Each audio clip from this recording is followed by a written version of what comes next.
So here we have 2004 MB Riders, So Fly. Yeah, yeah. I like the song. Thank you.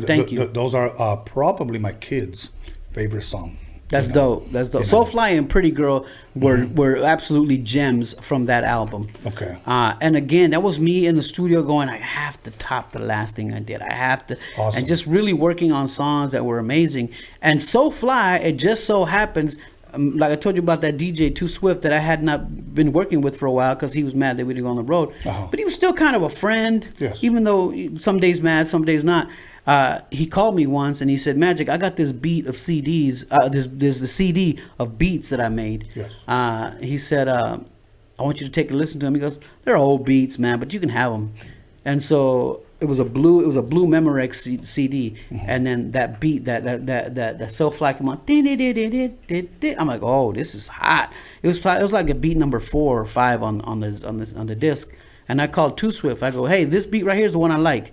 He goes, you got it, bro. It's yours. I'm like, I got to pay you for it, bro. I can't just take it free. Right. You know, being the type of person that I am, handling business, I got to pay you something. And he says, give me $100 for it. I go, I'll pay you $200. How about that? As long as you sign my paper that said I bought it from you. He says, let's do it, Magic. So he came to my house. He signed my paper. I paid him his $200. And then I took him in the studio and showed him what I did with it. Wow. Yeah, because by that time, I had already put the hook on it. Right. You know, it was like, you look so fly. It was banging. And he went in there. He was like, wow. He was blown away. So that's So Fly, brother. And that was our first single. Did really, really well. It's did really, really well. You still rock concerts. Oh, yeah. Yeah, still. That's awesome. Now, jumping a little bit ahead. I don't know if I should have introduced it before or after. You give me the timeline. When did you pick up and say, I'm going to try the damn talk box? That was way before even this. After 97, 98, I think Roger died around 99, around that time. And when Roger died, I was like, oh my God, I'm never going to work with Roger again. No more talk box. And I was kind of having like anxiety about it. Wow. But I told myself, what if I learned to play the talk box? And so I called Lester again. I called Lester. I go, Les. He says, what I got to do to have you build me a talk box just like Roger's? And Lester told me, he goes, you know what you're asking for? and you know, Lester's that type of guy. Right. You know, he's a no-nonsense type of guy. And I knew that I could go buy a Golden Throat talk box, but I wanted the one Roger had. And so you can buy one at Guitar Center for $100, $150, $200. I didn't want that one. Right. I want the one Roger was using because I want my sound to be authentic. And theirs was homemade. You know, there wasn't an aftermarket thing. It wasn't something you can buy. And so Lester said, how much are you willing to pay for it? Now, me knowing that at a Guitar Center I can get it for $200, he knows that too. Right. I told Lester, I said, man, Les, I don't want to disrespect you, bro. He goes, of course. I said, I can afford about $1,000 right now. And he goes, okay, Marco. He's always called me by my first name. He goes, this is what I want you to do. He says, I want you to get on eBay and find a Yamaha DX100. You buy that keyboard. When you have that keyboard, send it with a money order to me, and I'll work on your talk box. So I did. I went on eBay, found a keyboard for a couple $100, and then I put that together in a package and sent the money order to Lester. And I kind of forgot about it, to be honest with you. It was just working, and one day a package showed up, and I was like, I wonder what this is. Yeah. And it was a driver, an amp, and the reason he needed the keyboard is so that he can upload Roger's patches into my keyboard. Whoo, bro. Thank you, Roger. Wow. It's that amazing, bro. It's that amazing. Wow. And I even learned how to transfer those patches into other keyboards as well. So now I have like 30 of those keyboards, all with the patches just in case. Wow. I have the talk box with me too, bro. Really? Amen. Yes. Wow. Yeah. Wow. Okay. You know what? I'm like wow right now that I don't even know where to go from here. But Yeah, that's so amazing. the first record that I made with the talk box where I was playing it, not Roger, was that song that I told you about, Runaway. Yes. That was doing really good for us, and John wanted us to come back to work with him again. Okay. Yeah. At what point in time did you think about, let me just take this to the stage now? You know? Oh, as soon as I learned how to play one song on the talk box, because I'm not a keyboard player, but I memorized the ooh, I wanna run away with. As soon as I learned how to play that, I practiced. I knew I wanted to play it on stage. I was just fiending to do that on stage. Wow. And actually, the talk box caused a little division too, because you know, I have the whole group on stage, and I'm getting so much more attention. And when people hear the talk box, it was like magic coming out the speakers. The people acted a different way, so it started causing even more attention between me and the boys, because I was getting more attention on stage. You know, it's funny because I've DJ'd for a lot of cats, and there was always a time when they would like introduce me, and I would cut it up, okay?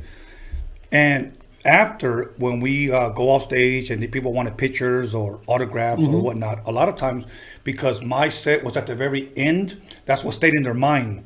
So they were talking to me, and a lot of the rapper guys that I was with were getting pissed off. Yeah. It's guy, ya se cree mucho este cabrón, you know. Guys thinks he's a superstar now. Guy. And I was like, dude, I've always thought like this. There's enough shine for everyone. There's enough money for everyone. You're right about that, but also the male ego is a tough beast, bro. The male ego is a tough beast to tame. Yeah. You know, no matter which way you cut it up, you know what I'm saying? We have egos. You know, I don't know how to present this question, but I think you will understand it when I share it with you. In your career, even still now, do you still experience a lot of hate from?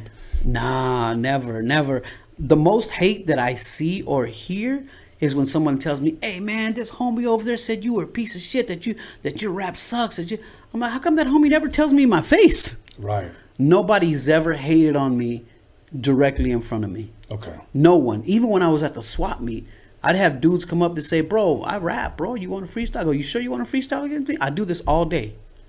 I do this all day, and I'll let you go first, but I'm telling you. And a lot of times when they did freestyle against me, it was not good. Right, and they don't even realize that you're doing this from 8 or 7 to 3, nonstop. You're already warmed up. Yeah. You know, so and not only that, a lot of times I couldn't freestyle them because I had too many damn orders. You know, right. My orders they were stacked. You know. Wow. You know, it's funny. A lot of I ask a lot of rappers this. You know, do you receive a lot of hate? And the males, it's funny. They'll say, not really. Nobody's ever came up to me, said anything. But it's so weird when I ask the females, yeah, by who? I'm thinking other females. No, it's dudes. Really? Yes. That's crazy. That's what I thought. That's crazy. I was like, are you serious? He goes, yeah, dudes. They hate on me. This bitch is whack. This bitch is trash. This bitch is... And I'm like, who would talk to a female like that? Yeah, man. That just... Come on. God's most beautiful creation is a woman. Come on now. How can you disrespect a woman? Yeah. I know. We all came from a woman. Absolutely. And that, I didn't get that. So jumping ahead once again, because your history is so long that it is impossible to try to cram everything up. So please forgive me as we move on. Yeah. 2006, you dropped Magic City. Magic City, man, that was a life-changing album too, bro. Share why a life-changing album. Because I had already created Nasty Boy Click, and it was popular. I had already created MB Riders, and it was popular. And I had to kill MB Riders. I had to stop the group and go back to being solo MC Magic. So people are expecting another MB Riders song, sound, or whatever. And so I needed to make a song and debut this in a way that people said, shh, this has been the guy all along. You know, I'm the mastermind in the studio trying to do this and that and the other.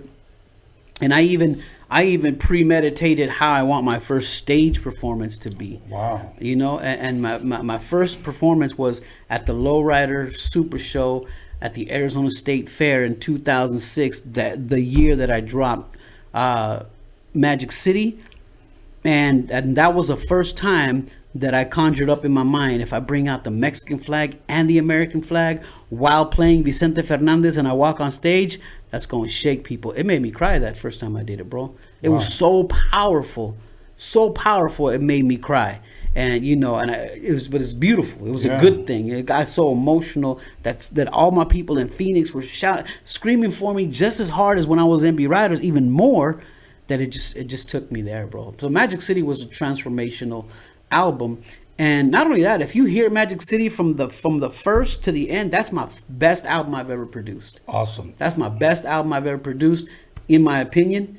Not only that, it's got Sexy Lady, it's got All My Life, it's got You Could Tell Your Lies, it's got Ride It Out, Baby, Ride Out. I mean, songs are amazing. Wow. Yeah. Wow. I think this is kind of like the first interview that I've done that I've been less speechless. Really? I'm dead serious. My audience will tell you, these guys will tell you, wow, I'm blown away, because here's what I see. A kid that came from Mexico, lived in low-income housing, okay? Wanted to be a DJ, did it. DJ for free.